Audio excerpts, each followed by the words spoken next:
ฉันที่เธอนั้นได้เปลี่ยนไป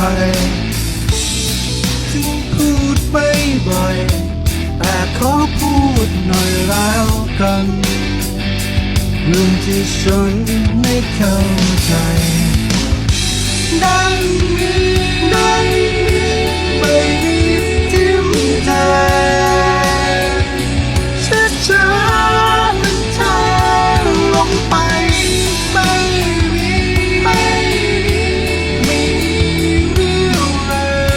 ยไม่อาจแปลงลงไหนต้องไหล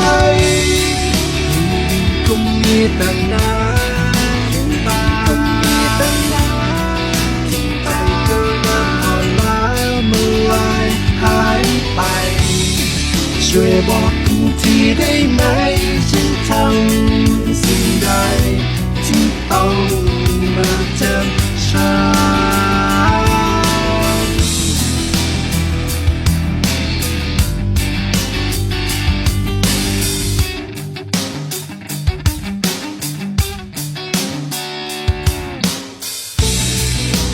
มองฉันหน่อยเธอนั้นคอยหลบตาฉันจากวันวานที่ผ่านไปเธอยิ้มไม่บ่อยส่วนฉันเริ่มจะเหนื่อยล้ากับปัญหาที่ฝังใจดังมีไม่มีทิ้งใจช้าเป็นทางลงไปไม่มีเรี่ยวแรง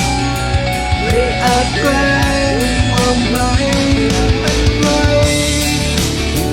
คงมีแต่น้ำตาจิตใจก็อ่อนล้าเมื่อไหร่หายไปช่วยบอกที่ได้ไหมฉันทำสิ่งใดที่ต้องมาเจ็บช้ำ